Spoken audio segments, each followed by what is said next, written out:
Hello, everybody. We are going to get started here in a few minutes. I've got 71 people scheduled for this webinar, and we've got only 13 right now, so I'm going to give it several minutes here to get everybody on the webinar so they can join in with us. So we'll get started here in just a few minutes.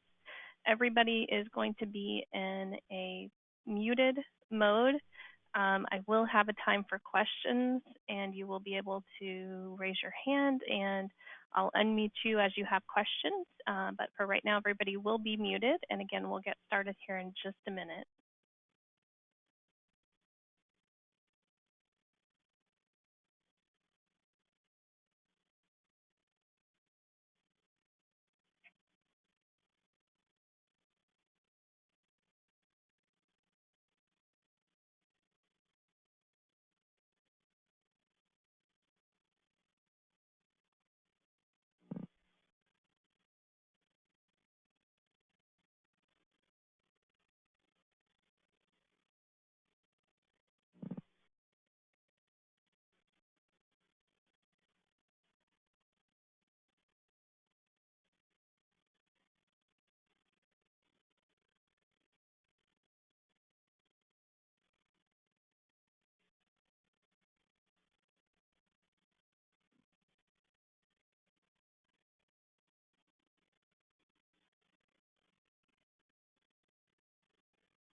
And for those of you who have just gotten here, welcome. I'm still going to wait here just a little bit. I've got 70 expected attendees. Right now there's only 22, so I'm going to wait just another minute or two before we get started.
Okay, well, it is 2 minutes after, so I'm going to go ahead and get started with our Clear Cooperation class today.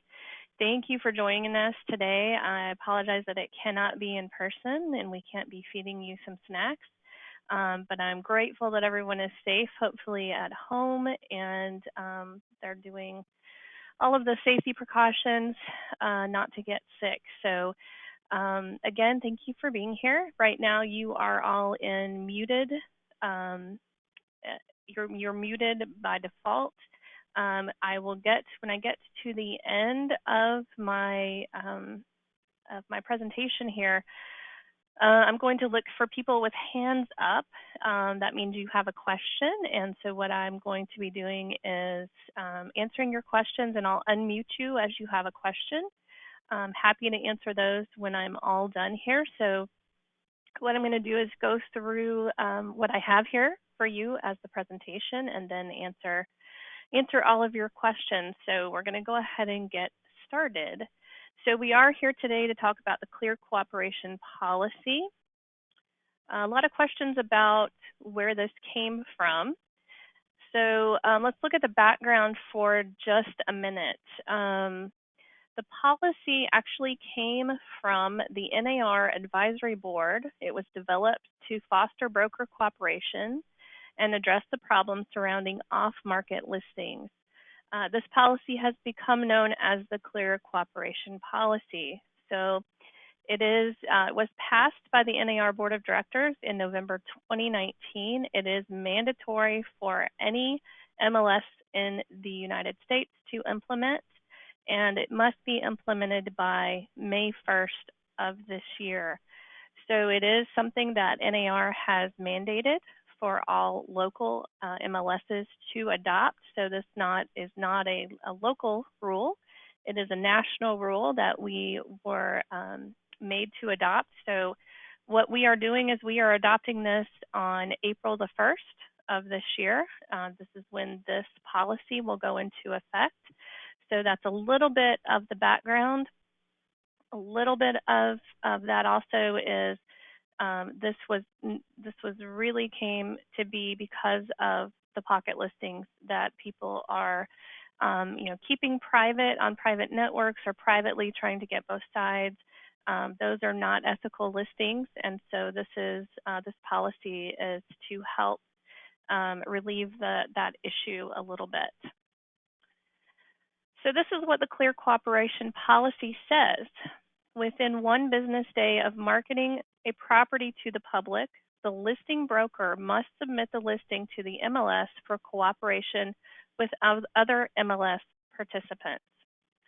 Public marketing includes, but it is not limited to, flyers displayed in windows, yard signs, digital marketing on public-facing websites, brokerage website displays, including IDX and VOWs, which are virtual office websites, digital communications marketing, so that means any email blasts that go beyond your brokerage, that would be considered public marketing, multi-brokerage listing sharing networks, which are really, in a sense, Facebook groups.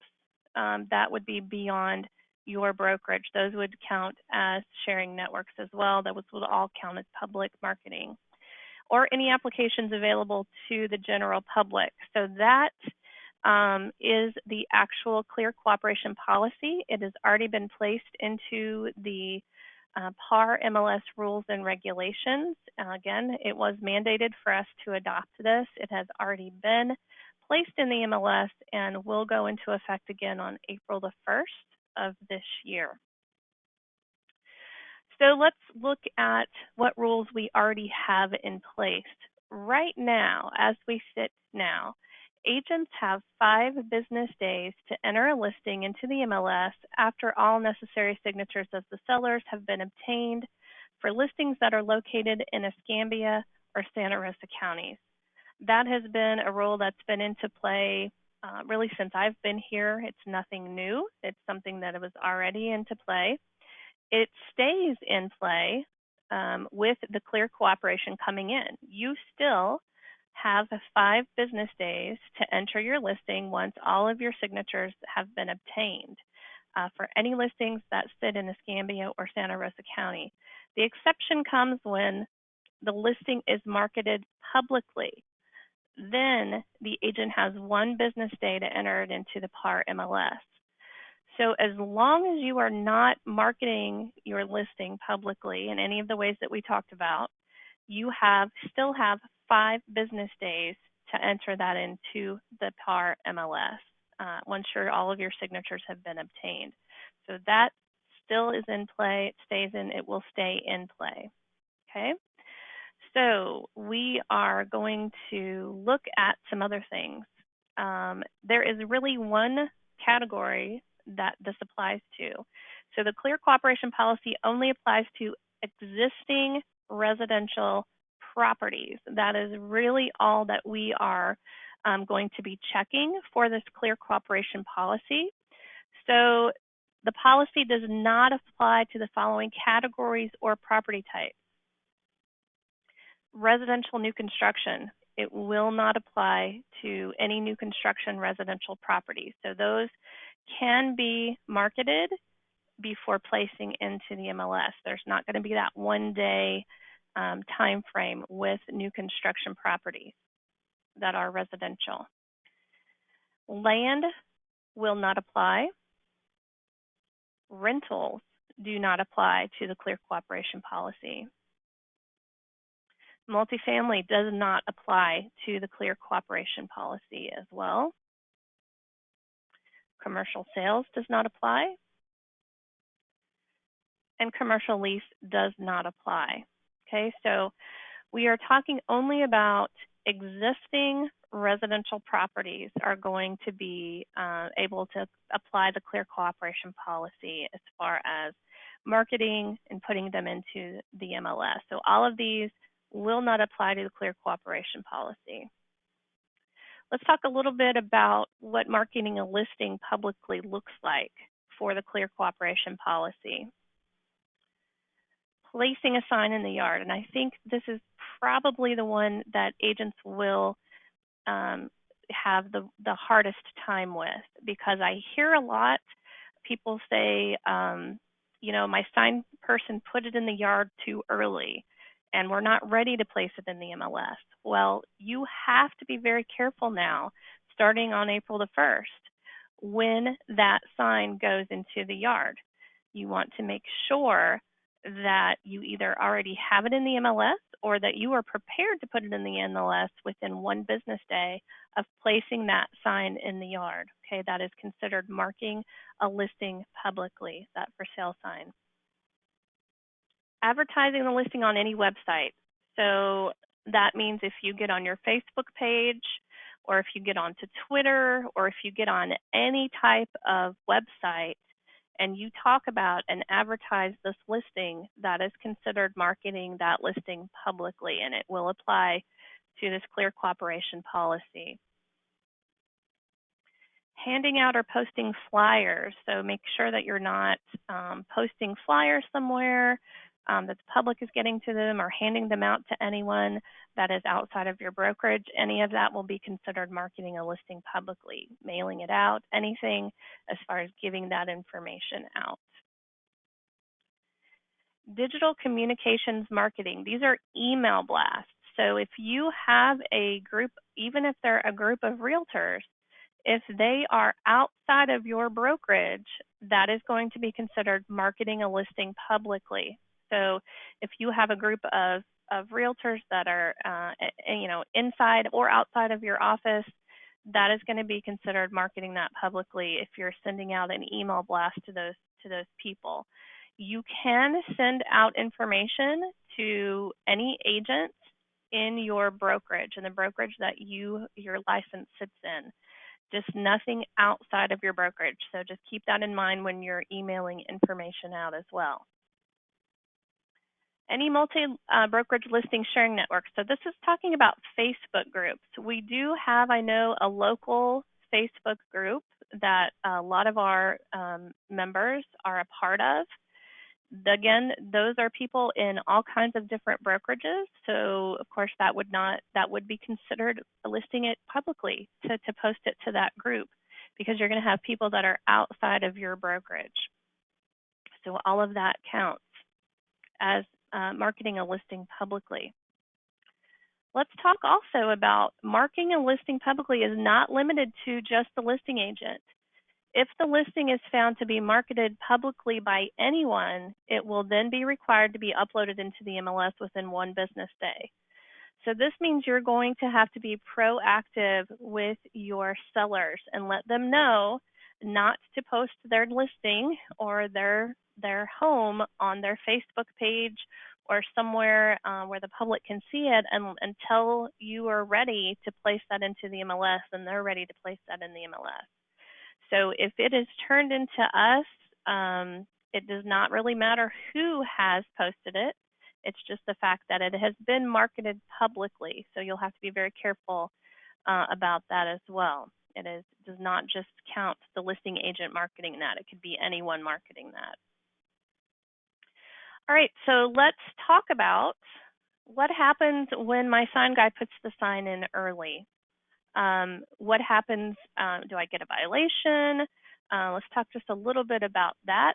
There are no automatic fines with the Clear Cooperation policy, which means you will be given an opportunity to fix this violation or to fix this citation without a fee or a violation.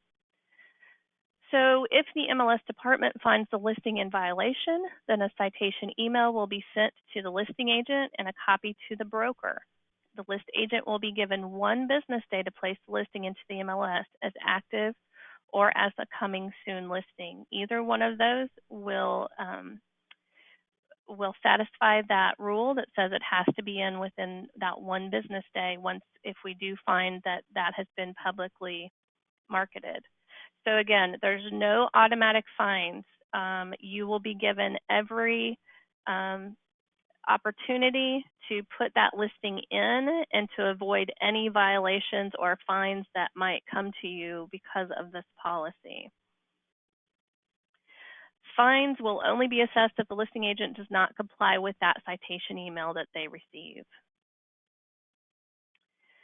So what happens if you find a violation on or after April 1st? We have a special email address that you're going to need to send some information to us. So that email address is violations@PensacolaRealtors.org. We need a few things, though, when you are turning in a violation. We need you to include the address and the listing agent along with a screenshot or a photo of the public marketing. So if it's a sign in the yard, we're going to have a photo of that. If it is something that they've put on a website or a Facebook or any kind of social media, we will need a screenshot of that so we can see where the violation sits.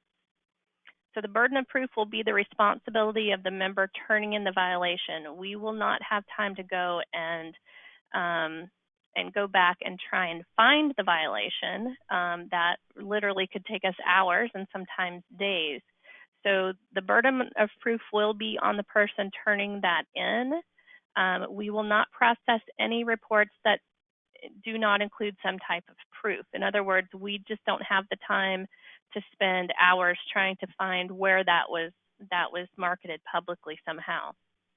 So if we don't have that information when you turn it in, we just simply won't be able to process that. So please just keep that in mind, as well as if you do ever turn in a violation for Clear Cooperation.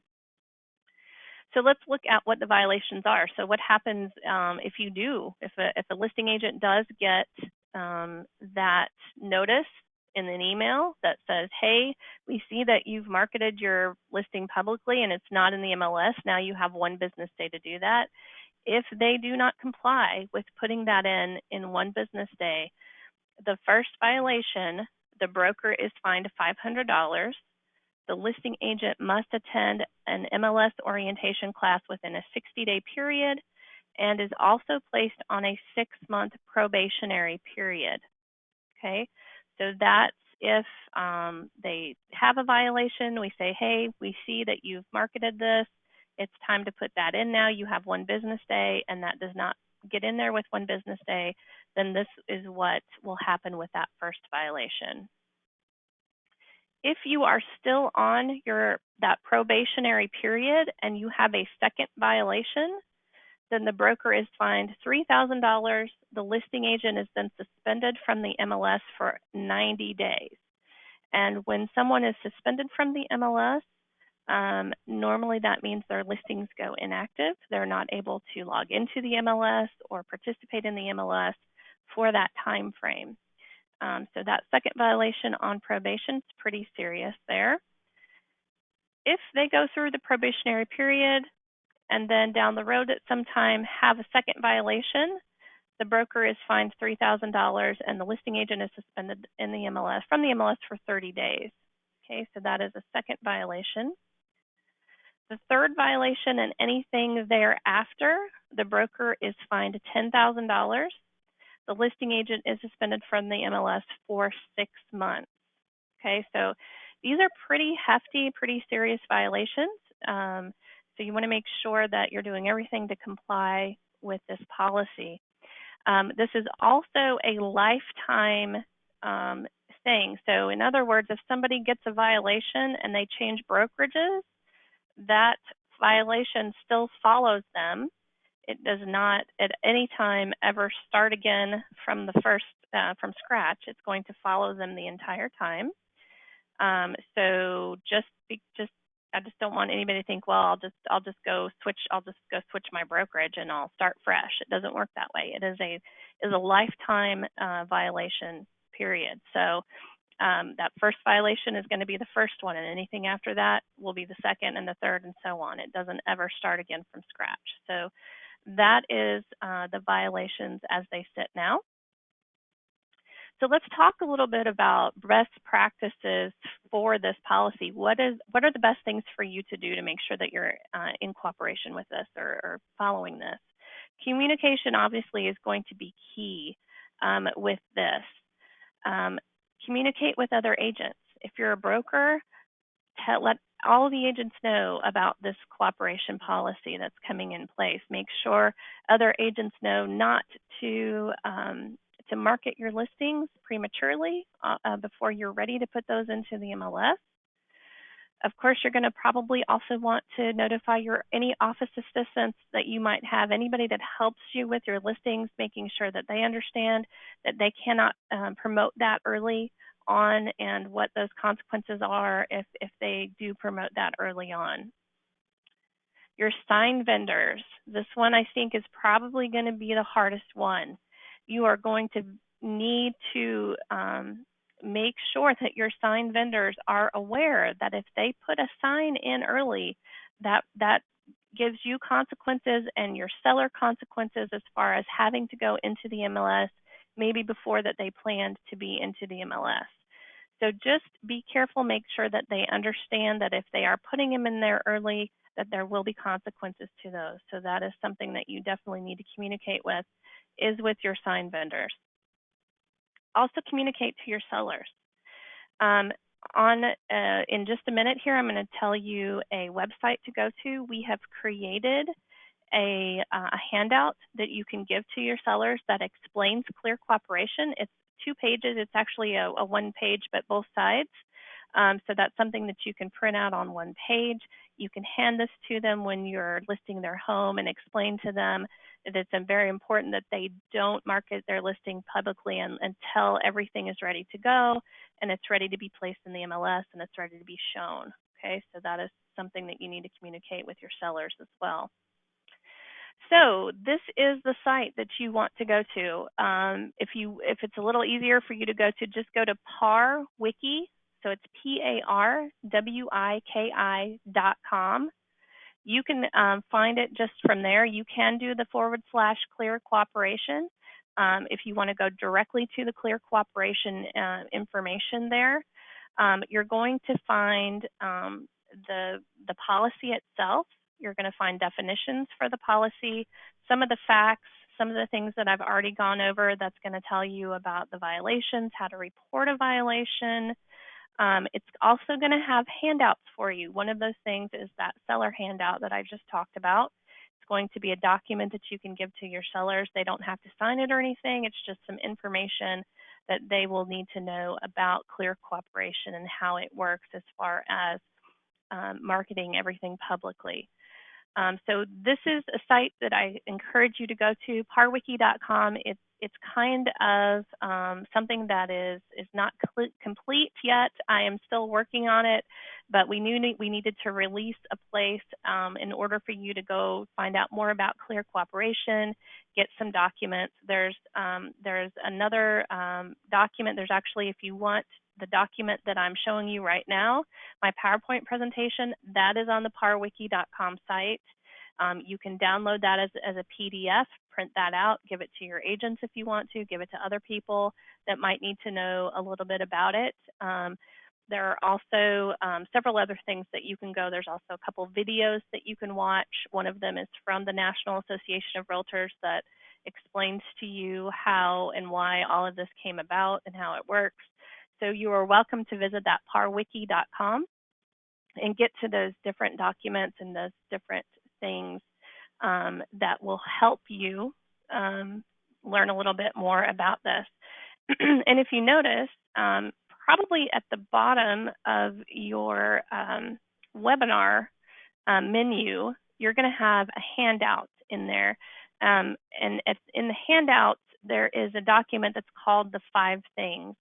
This is a one-page document that is just the clearest way to explain what Clear Cooperation is. You're welcome to download this directly from this webinar. It's also, you'll find it also on parwiki.com under the Clear Cooperation information. It's something that's easily printable, something that you can explain to somebody very quickly that needs to know about that Clear Cooperation policy. So that does sit there as well.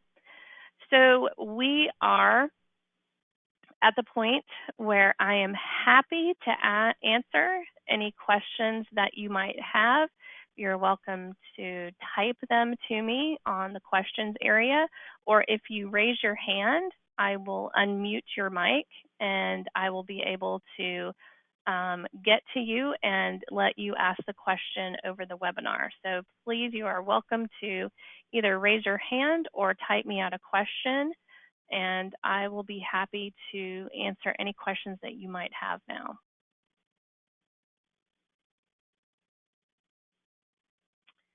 All right, it looks like I might have, let me get my questions open here. Does PAR have a non-MLS agreement, and how does that implicate this policy? So there's not really any agreements that we have, that national, local, or otherwise. There's not an agreement. It's more of just an education for your sellers to understand that this is a rule that's in place, that they will have to, adhere to this rule unless they want to, go ahead and get their listing in earlier maybe than they had planned. So no, it's not an agreement, but it is obviously just an education that you'll have to, let them know that this rule exists, why it exists. We have given you, the parwiki.com site to have, and there's several things on there that you can print out for them. There is a seller's handout. There's the 5 things that also explains it very kind of concisely in one page, very quickly, explains that to them as well as any agent. So those all exist there. Does anybody have any other questions? I don't see any hands up. Let me make sure that I've got that option available. Yes, you can raise your hand if you have a question and want to ask that.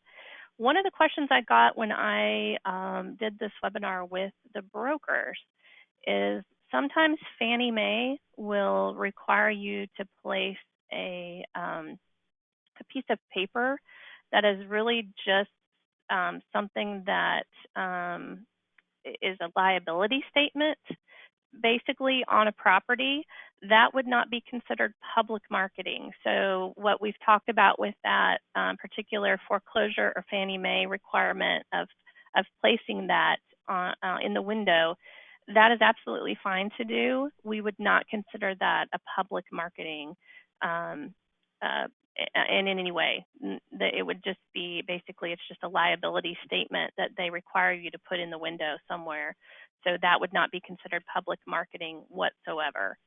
And I'm happy to answer any other questions that you might have. I don't see any coming in currently, and I don't see any hands up. So hopefully I've explained this in a simple manner. It is very simple if you just remember that you have 5 business days to put that listing in, unless you decide to market it publicly. So once that's turned into us, then of course we give you the option.